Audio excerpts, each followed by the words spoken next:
안녕하세요. 히코 서영사입니다. 오늘은 2009년작 스타트랙 더 비기닝 영화를 가지고 후디니 이야기를 풀어보겠습니다. 일단 클립 보시고 이야기를 나눠보죠.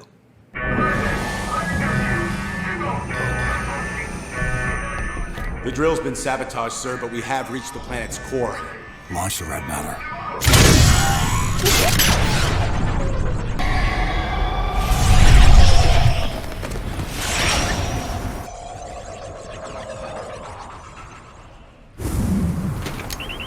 Kirk Enterprise! They just launched something at the planet with the hole they just drilled. Do you copy, Enterprise? Yes, sir. Transporter's now operational. Captain, gravitational sensors are off the scale. If my calculations are correct, they're creating a singularity that will consume the planet. They're creating a black hole at the center of Vulcan? Yes, sir. How long does the planet have? Minutes, sir. Minutes. Yeah. Kirk Enterprise, beam us out of here! Stand by, locking on your signal. Retract the drill. Let's move out. Yes, sir. Pull it up.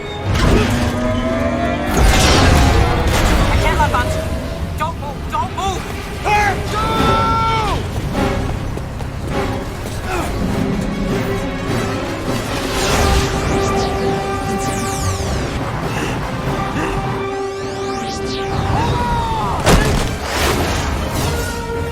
I got you! Now pull my chute!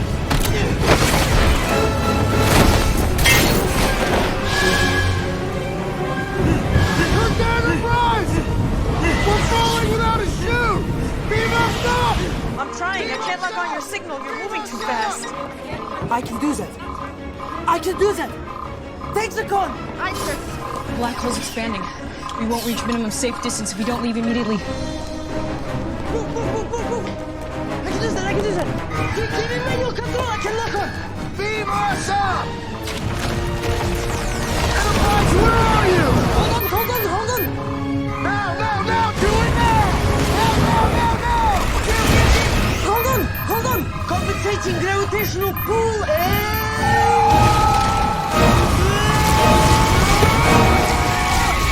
Good! ё-моё!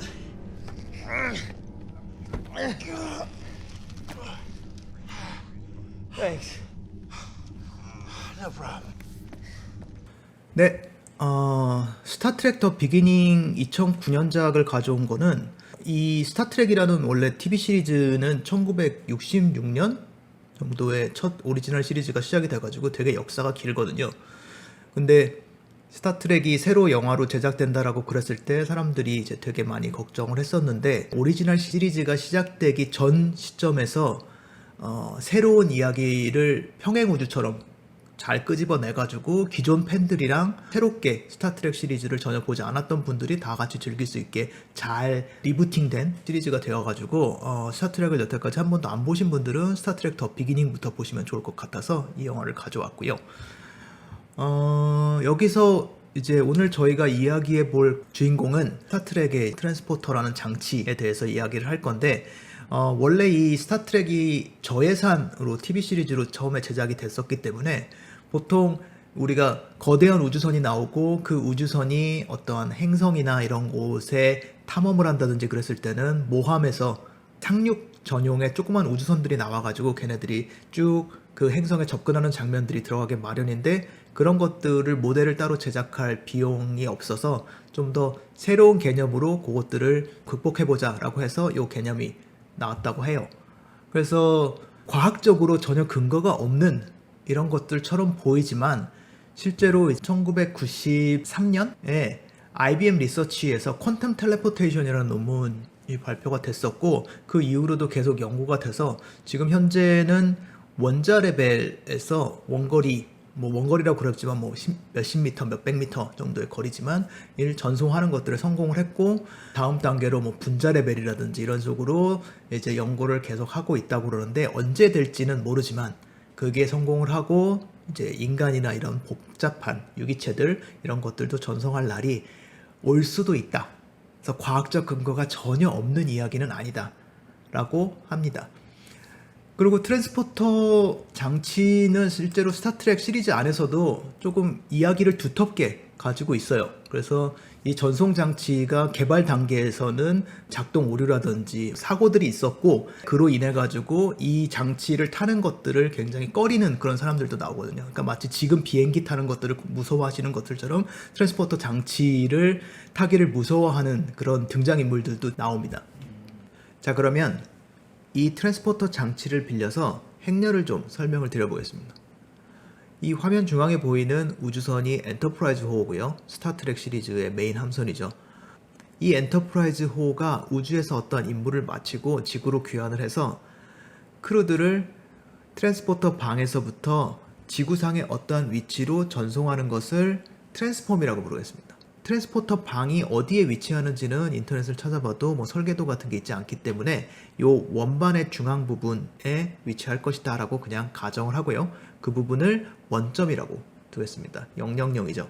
원점에서부터 어떠한 위치로 전송을 하는 것을 트랜스폼이라고 하고, 어떠한 위치에 있는 크루들을 엔터프라이즈호로 다시 불러들이는 것을 역으로 트랜스폼을 한다고 해서 인버트 트랜스폼이라고 부르겠습니다. 왜 트랜스폼, 인버트 트랜스폼이라는 이름을 썼냐라고 그러면, 후디니에 보시면 트랜스폼 삽이 있죠. 트랜스폼 삽은 어떠한 지정된 위치로 오브젝트를 옮기고 로테이트 시키고 스케일 시키고 쉬어 시킬 수 있는 노드이고, 거기 파라미터에 보시면은 인버트 트랜스폼을 이용을 해가지고 지정한 위치에서부터 캔슬 아웃 시켜가지고 원점으로 다시 오브젝트를 불러들일 수 있는 기능이 있습니다. 그런데 트랜스폼 삽은 트랜스폼이라는 단어를 사용을 하는데, 우리 일상생활에서 트랜스폼은 트럭이 옵티머스 프라임으로 트랜스폼 한다든지, 애벌레가 나비로 트랜스폼 한다든지, 이렇게 형태가 완전히 바뀌는 걸 트랜스폼이라고 하는데, 이거는 그냥 위치만 이동하는데 왜 트랜스폼이라는 단어를 사용을 했느냐 하면 리니어 트랜스포메이션, 선형 변환이라는 게 있습니다. 그래서 트랜스폼 삽의 역할은 리니어 트랜스포메이션을 실행해주는 노드이기 때문에 트랜스폼 삽이라고 부르는 거고요. 그 역할은 여러분들이 알고 계시는 트랜스폼 삽의 그 기능입니다. 그러면 좀 더 구체적으로 이 전송이 어떻게 이루어지는지 단계 한번 상상을 해보죠. 전송할 캐릭터가 하나 있습니다. 일단 전송을 하기 전에 이 캐릭터를 디지타이즈 하기 위해서 캐릭터 주변으로 큰 박스를 하나 만듭니다. 그리고 이 박스를 아주 잘게 쪼개냅니다. 그래서 이 하나하나의 박스에는 이 캐릭터의 구성 성분이 어디에 위치하는가를 표시할 수 있게 되는 거예요. 후디니적으로 표현하자면 포지션 정보로 바뀌는 거예요. 그 다음에 전송할 위치에다가 이 케이지를 먼저 던집니다. 그래서 케이지를 던지면 소스에 있는 케이지와 데스티네이션의 케이지는 1대1로 매칭되겠죠. 그래서 각각의 방에 어떠한 구성 성분이 어디에 위치하는가 하는 것을 1대1로 이동시키면 캐릭터가 한 장소에서 다른 장소로 이동하는 것처럼 보입니다. 그래서 트랜스폼 삽에서 우리가 사용하는 트랜슬레이트, 로테이트, 스케일, 쉬어 정보를 실제로 컴퓨터가 어떻게 사용하는지를 뽑아낼 수 있도록 아웃풋 애트리뷰트이라는 파라미터가 있습니다. 그래서 트랜스폼이라는 이름으로 이걸 뽑아내 가지고 표시를 해보면 이렇게 16자리의 숫자로 표시됩니다. 오늘 영상에서 말씀드리고 싶은 거는 우리가 트랜스폼 삽에서 사용하는 이 숫자와 요 16자리 숫자가 어떠한 상관관계를 갖고 있고 이걸 응용해서 어떠한 일을 할 수 있는가를 설명드리고자 하는 거예요. 후디니에서 사용되는 매트릭스에는 3x3, 3 곱하기 3을 3x3라고 읽습니다. 4x4, 3x3. 그 다음에 사용할 수 있는 것들 중에서 2x2도 있는데 2x2는 그렇게 많이 쓰이진 않거든요. 그래서 3x3랑 4x4에 포커스를 맞춰가지고 이야기를 드릴게요. 일단 3x3 매트릭스의 경우 로테이트, 스케일, 쉬어를 할 수 있습니다. 그 다음에 4x4 매트릭스에서는 3x3 매트릭스에서 할 수 있는 로테이트, 스케일, 쉬어에다가 트랜슬레이트를 할 수가 있어요. 모두 우리가 트랜스폼 삽에서 봤던 파라미터의 이름들이죠.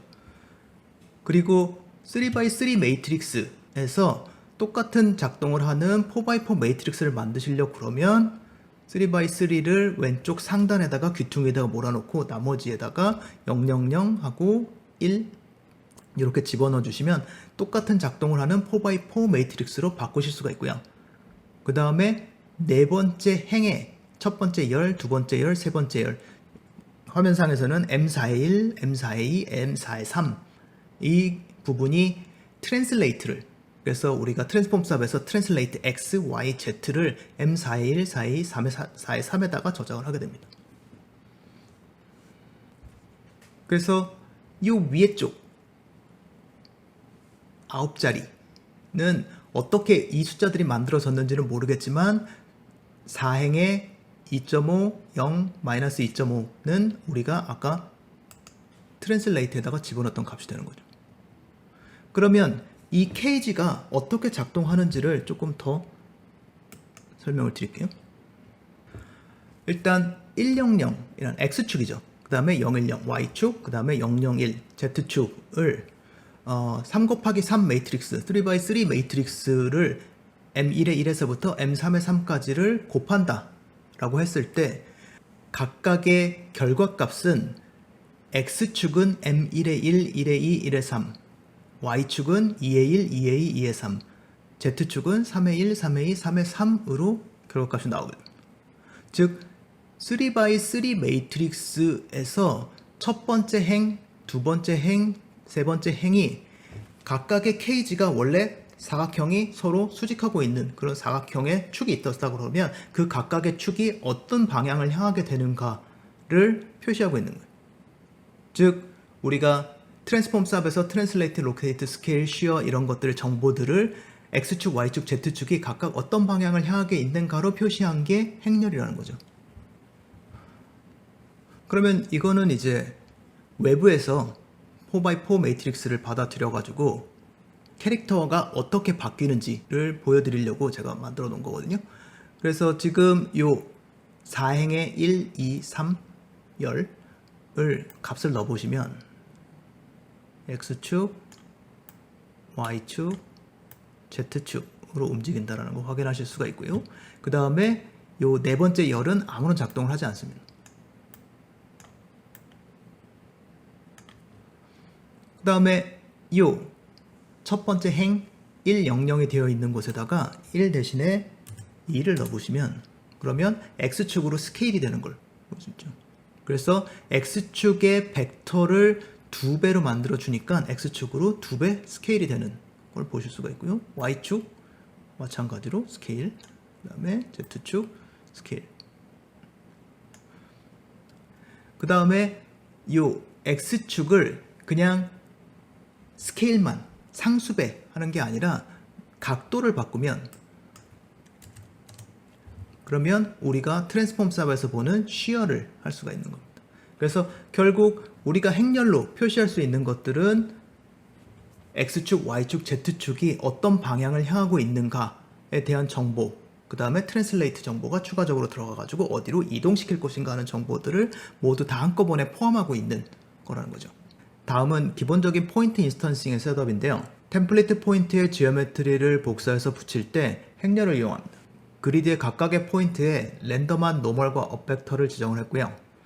각각의 오브젝트들을 트랜스폼하기 위해서 행렬을 구성하게 되는데 포인트의 포지션은 아까 말씀드린 것처럼 4x4 매트릭스의 네 번째 행을 구성하게 되고 노멀과 업벡터는 후디니의 헬프를 살펴보시면 카핑 앤 인스턴싱 포인트 애트리뷰트에 노멀의 경우에는 플러스 Z축 방향을, 업벡터는 플러스 Y축 방향을 형성한다 라고 해요. 그래서 양쪽 모두 로테이션에 관여하게 됩니다. 로테이션에 관여하는 거는 4x4 매트릭스에서 좌측 상단 3x3 매트릭스가 담당을 하게 되고 첫 번째 행, 두 번째 행, 세 번째 행이 각각 케이지의 X축 방향, Y축 방향, Z축 방향을 나타낸다고 말씀을 드렸었죠. 그래서 노멀의 경우는 Z축 방향을 향하게 되니까 그대로 세 번째 행에 입력이 되고요. 노멀과 업벡터가 서로 수직한다라는 보장이 없기 때문에 업벡터와 노멀을 크로스 프로덕트해서 X축을 형성하게 됩니다. 그 다음에 그렇게 형성된 X축과 노멀을 다시 크로스 프로덕트해서 Y축을 형성하게 되는 거죠. 이렇게 형성된 3x3 매트릭스의 첫 번째 행, 두 번째 행, 세 번째 행의 각각의 크기가 1이고 X축, Y축, Z축의 각각의 벡터가 서로 수직할 때 오소고널 매트릭스다라고 말씀을 드렸었는데 이걸 아까 KG의 관점에서 본다라고 그러면 X축, Y축, Z축의 크기가 1이다라는 거는 어느 쪽 방향으로도 스케일이 일어나지 않았다라는 말이고 X축, Y축, Z축이 서로 수직한다라는 말은 쉬어가 발생하지 않았다는 거죠. 즉 오소고널 매트릭스라는 건 로테이션만을 담당하게 된다라는 말씀입니다. 그래서 결과를 보시면 이 박스가 지금 KG를 복사하게 될 데스티네이션 KG를 비주얼라이제이션 한 거고요. 주전자의 입부분이 플러스 Z축 방향을, 주전자의 뚜껑 부분이 플러스 Y축 방향을 향하는 것을 확인하실 수 있습니다. 다음은 인버트 트랜스폼에 대해서 이야기해 보겠습니다. 아까 우리가 봤던 영상 클립은 외부에 있는 엔터프라이즈 크루들을 땡겨서 엔터프라이즈로 불러들이는 인버트 트랜스폼을 보신 거죠. 이 장면을 잘 기억을 해보시면 커크 선장이 여기 큰일이 났으니까 우리를 다시 엔터프라이즈로 전송해줘 라고 하면 위에서 그래 너희들의 시그널을 락온하고 있으니까 움직이지 마 라고 하는데 드릴이 움직이면서 크루 2명이 떨어지죠. 그래서 너무 빨리 움직여가지고 전송을 할 수가 없다 라고 그러니까 러시아 액센트를 가진 젊은 크루가 내가 이걸 할 수 있다 라고 해서 막 뛰어가지고 전송실로 가서 수동 조작으로 떨어지고 있는 2명의 주변에다가 떨어지고 있는 속도를 똑같이 보정해서 같이 떨어지게 하면서 스캔해서 엔터프라이즈로 다시 전송을 성공시키는 장면이었죠. 이건 후디니 안에서 인버트 트랜스폼을 유사하게 활용하는 예인데요. 공간상에서 움직이고 있는 캐릭터가 있다라고 그랬을 때 익스트랙트 트랜스폼 쌉을 사용을 하시면 레스트를 기준으로 해서 움직이고 있는 캐릭터 주변에다 케이지를 만들고 트랜슬레이션, 로테이션을 뽑아내서 그걸 트랜스폼 매트릭스로 출력해주는 기능이 있습니다. 그래서 출력된 4x4 트랜스폼 매트릭스를 인버트 해가지고 움직이고 있는 캐릭터 애니메이션에다가 적용을 해주시면 움직여 다니고 있는 캐릭터를 원점에다 고정시켜 줄 수가 있어요. 공간상에서 넓은 영역을 빠르게 움직이고 있는 캐릭터라든지 오브젝트들을 시뮬레이션에서 이용하려고 그러면 굉장히 비효율적일 수가 있습니다. 그럴 경우에 오브젝트들을 원점에다 고정시켜 놓고 시뮬레이션을 돌린 다음에 매 프레임마다 이 각각의 캐릭터들이 어디 있었다라는 정보들을 매트릭스로 갖고 있기 때문에 시뮬레이션 결과를 다시 그쪽으로 보내실 수도 있는 거죠. 그렇게 해서 시뮬레이션을 조금 더 효율적으로 활용을 하실 수도 있다라는 겁니다. 그리고 이거는 행렬의 구체적인 사용에 대해 가지고 이제 여러분들이 자주 접하시게 될 시뮬레이션 안에서 컬리전 오브젝트를 트랜스포밍을 할 때와 디포밍을 할 때 어떻게 다른지를 보여드리려고 가져왔습니다. 그래서 이 두 개의 상자는 똑같이 움직이고 있는 상자인데 한쪽은 오브젝트 레벨에서 애니메이션을 시켰고요. 하나는 쌉 레벨에서 트랜스폼 쌉을 붙여가지고 애니메이션을 시켰어요. 그러니까 실제로 둘이 모두 다 매트릭스를 이용을 해가지고 애니메이션을 하고 있는데 그것들을 후디니에서 다이나믹 네트워크 안에서 얘네들을 어떻게 받아들일까 보시면 왼쪽에 있는 빨간색 같은 경우에는 이제 그리드가 계속 회전하는 거에 붙어가지고 움직이고 있고 녹색 같은 경우에는 그리드는 X축, Y축, Z축에 나란히 되어 있는 상태에서 다시 매번 재생성하고 있는 형태인 거예요. 그래서 왼쪽에 빨간색 같은 것들을 이제 트랜스포밍 오브젝트라고 하고 오른쪽에 있는 것들을 디포밍 오브젝트라고 하는데 트랜스포밍 오브젝트 같은 경우에는 첫 번째 시뮬레이션을 시작하는 첫 번째 프레임에 얘네들은 볼륨으로 어떻게 컬리전을 계산하면 돼 라는 속을 꽉 채우는 거죠. 그래서 볼륨 베이스 컬리전 디텍션을 하기 위한 것들을 한 번만 계산을 하면 되는데 반해가지고 디포밍하는 오브젝트는 얘를 매 프레임마다 로테이션 하고 있는 지오메트리를 가져다가 매번 볼륨으로 다시 컨버팅을 해야 되기 때문에 트랜스포밍에 비해 가지고 계산을 좀 더 많이 해야 되는 거예요. 그래서 여러분들이 만약에 뭐 캐릭터라든지 이렇게 디포밍하고 있는 것들 같은 경우에는 그냥 어쩔 수 없으니까 그 쌉 레벨에서 볼륨으로 컨버팅 해가지고 가져올 수 있는 그런 방법을 사용하셔야 되지만 그렇지 않은 것들도 있잖아요. 예를 들어서 뭐 배라든지 뭐 우주선이라든지 비행기라든지 이런 딱딱한 오브젝트들 같은 경우에도 쌉 레벨에서 애니메이션을 시키는 게 아니라 오브젝트 레벨에서 애니메이션을 시키면 훨씬 더 효율적으로 컬리전 디텍션을 할 수가 있습니다. 그래서 이때도 행렬을 사용을 하고 있고요. 그 다음에 행렬을 사용할 수 있는 다른 예로서 여러분들 게임에서는 레이트레이싱, 빛을 추적하는 이런 렌더 알고리즘을 사용하지 않기 때문에 반사라든지 이런 것들을 계산하기가 어렵습니다. 그래서 게임 쪽에서는 어떤 방법을 전통적으로 써왔냐라고 그러면 캐릭터와 그 주변 환경들을 모두 거울 반대편에다가 리니어 트랜스폼을 해서 지금 같은 경우에는 Z축으로 인버트 시켜주는 거죠.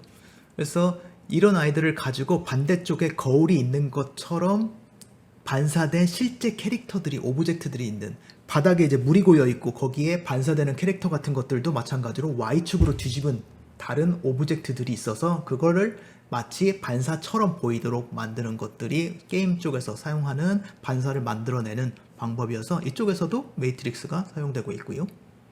그리고 행렬의 다른 예로서 행렬은 원래 연립방정식을 풀 수가 있습니다.